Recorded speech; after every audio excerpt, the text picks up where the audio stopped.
Same question I had for Angel, just the being pushed like that late in a ball game, needing to find out what you're really made of kind of thing. What did you like about it?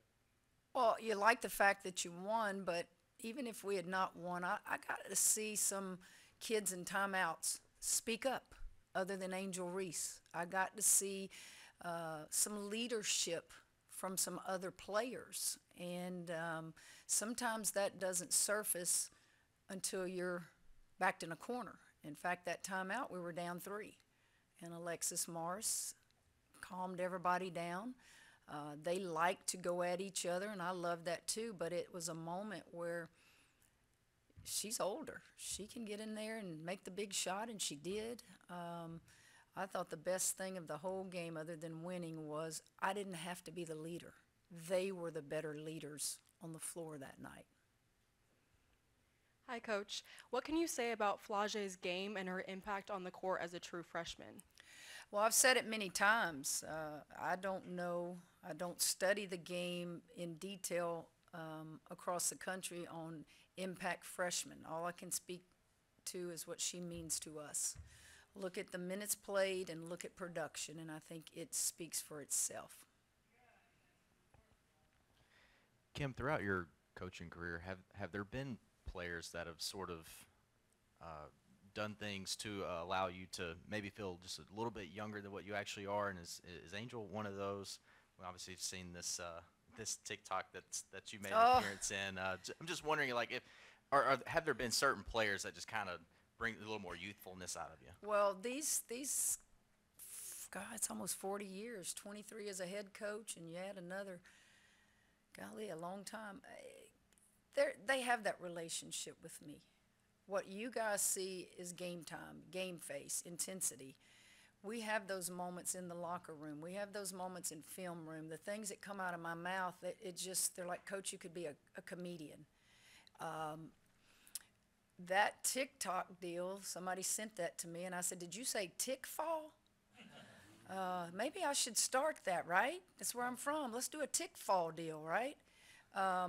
We were walking off the court after practice at Alabama, and they were getting dressed, and, you know, as they all do, they turn their music on, and they're doing stuff, and they said, come here, Coach. So I go over there, and they said, just do what I'm doing. And so that's hard to do, to just follow somebody, and that's how that got started. And then I guess, is it viral? Is that the new word? Everything goes viral, whatever that means. I've had viral infections before, but, you know, I don't know.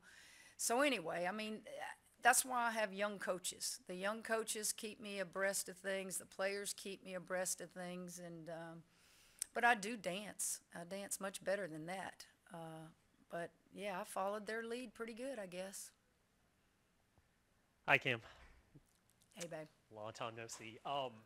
Did you envision 20 games in when you started the season that you would be at this point with this group and kind of how they've been able to kind of, you know, kind of mesh and get to this point? Did you envision this at the beginning of the season that it was going to look like this now?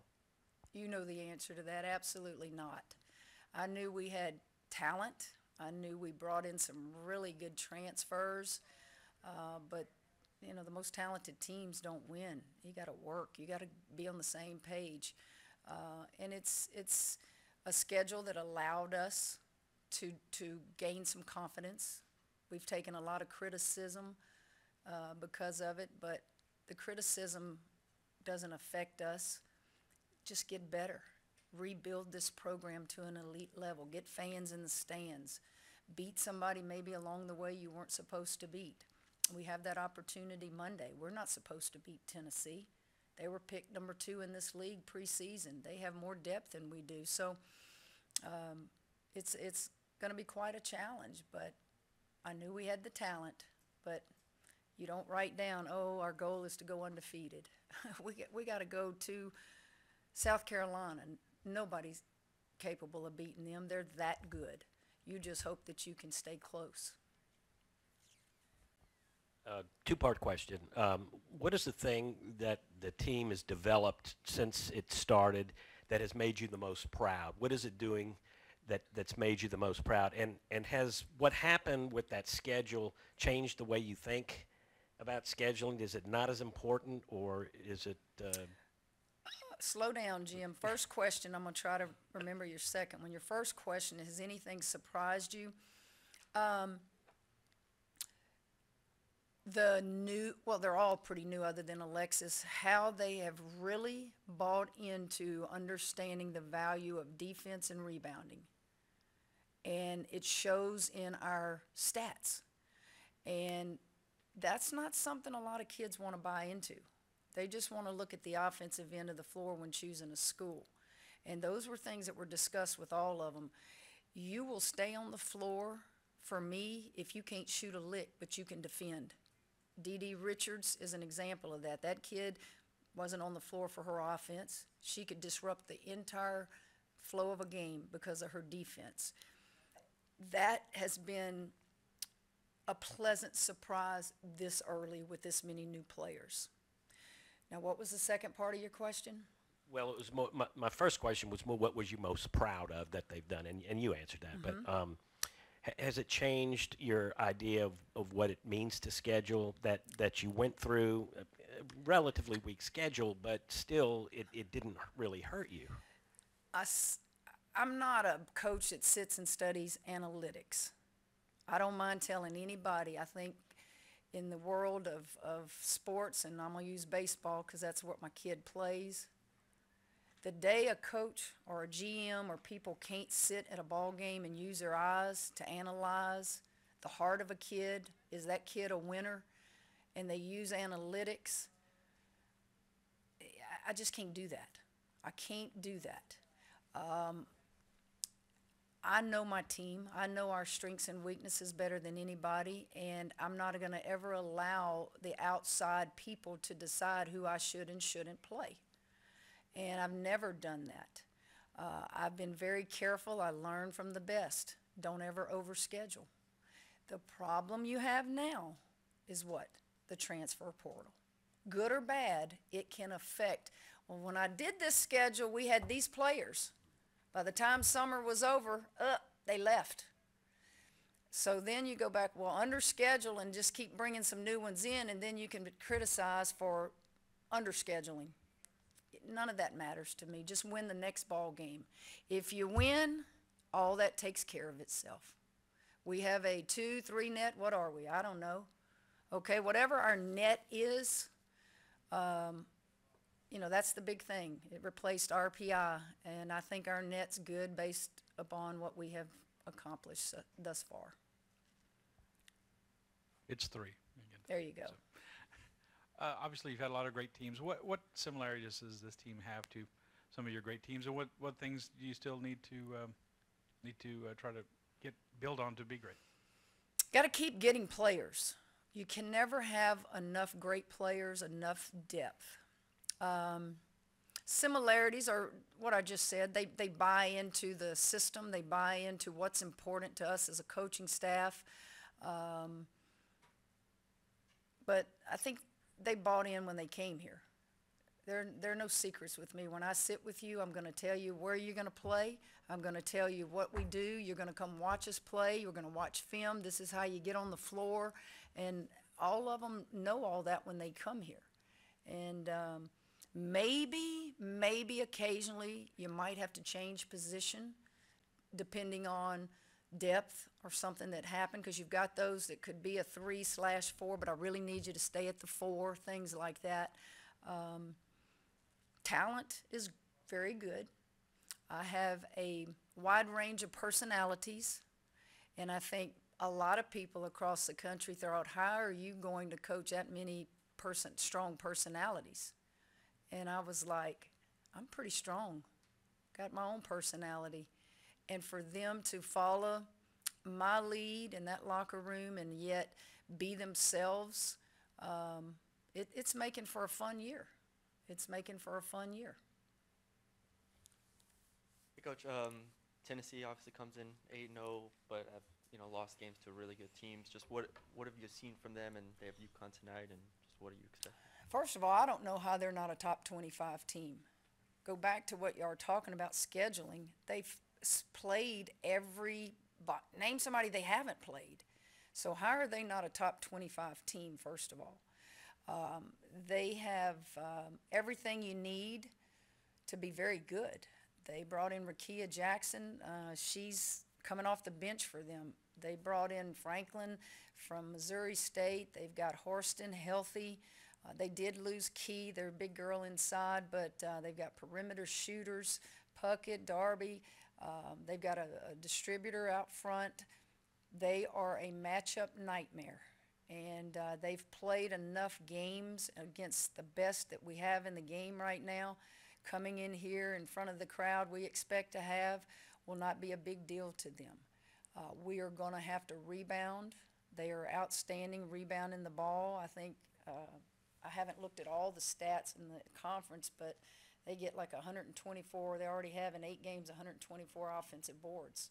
And I want to say we may be 135 or, just very small number ahead of them. So it's going to be a good basketball game. What did you get out of yesterday? Going to Angola, first of all, the players wanted to do that. How that came up in conversation, you guys will remember, in October, I went to the rodeo. I'd always wanted to go to the Angola rodeo. Growing up in Louisiana, it was kind of a bucket list deal. And I came back and just told them what I'd experienced. And they had so many questions, and I couldn't answer it because I just went to the rodeo and the craft show. And they said, well, would you ever take us back? And I said, if you want to go, let me know. And I left it at that. And they kept after one of my assistants, and not all of us went, not everybody. It was not mandatory, those that wanted to go. And I asked myself, why are we going? That thought just kept going through my head, is why do they want to go? And so I asked them. Several said, Coach, I'm just curious. Several said, I want to see how a prison system works. Myself, there are a lot of security guards at Angola that are season ticket holders for women's basketball. And I learned that when I went to the rodeo. They came and found me. So the kids all had different reasons. But let me make it perfectly clear. We all have victims in our families from crime, murder, whatever it is. We don't lose sight of any of that. But I took it as a learning experience because I listened to the questions they asked inmates. Now, you guys took a lot of pictures of video of them competing, and that looks happy, but it's a thought process as you're there that these are humans that made horrible mistakes, and you don't erase what they did because there are victims and families out there, and you leave there with a sense of, we just saw something, learned something, that this is the real world. But let's make it perfectly clear. We were not there supporting anything or any inmate. They've done some really bad things or they wouldn't be there. But what these young ladies learned was they didn't have to be afraid to ask a criminal a question. I'll tell you, they got to see things that y'all probably have never seen in your life. The warden was with us on a tour the entire time.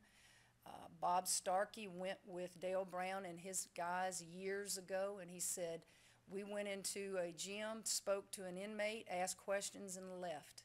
And Bob is probably the best one you could interview to describe what he got to see yesterday from going into the very first thing we did was death row inmates.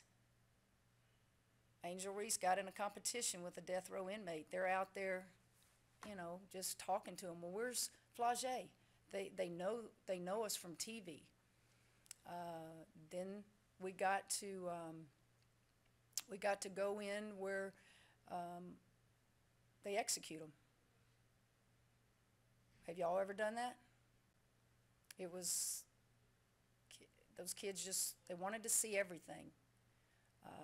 And then from there, they went to second largest cattle deal in our state. Did you know that? No. It's cattle everywhere. They produce their own food. They have their own fire station. They have their own doctors. They have their own post office. None of us know that. And it's 18,000 acres. So it was an educational experience with the understanding that our hearts are with victims. Our hearts are with victims and their families. And I guess the enjoyment of all of it, if you can use the word enjoyment, was we kicked some guys' asses in basketball, right? And when a woman can do that, that's a little bit of enjoyment, right? Got time for one more question. Okay. The camel apparently is grumpy, though. Is it Jimmy the camel? There was a camel out there. We stopped. I don't know why there's a camel out there, but there's a camel out there. And it's something else I didn't know and learned is that the employees, the people who protect security, they live there. They have their own homes there, and there's a waiting list for others to live there. And it was, yeah, it was an educational experience. This is kind of the future, but it's your present, too. I just want to ask you about Aaliyah Del Rosario in your class, and then Angelica as well, the relationship that those two have had, and then coming here to LSU, and then, you know, Aaliyah teaming up with Angel in the paint is an exciting opportunity for you. Well, Aaliyah and Michaela both were announced as McDonald's All-Americans, but, you know, and congratulations to them, well-deserved. But to answer your question specifically, Aaliyah is from the Dominican, and Angelica is from Puerto Rican descent, and they both kind of went to school together and grew up in the New York area, New Jersey, went to school there, and played in an AAU program for a lady who just loves them as if they were her own children. And the school closed, as she shared with you, and they are now at the Webb School in rural Tennessee, and they're going to graduate together, and they're basically point guard and post, and isn't that neat? Best friends, came to school, to LSU together, and it does look like a package deal, I understand, but the truth of the matter is I would have taken either or, and they knew that from the get-go. Yes, I want both of you, but if Aaliyah decides to go elsewhere, Angelica, I want you to be a point guard for us, and vice versa. And I think that was very important to them. They visited different schools. They didn't go to visit the same schools, and we're very blessed to have them. Thank you.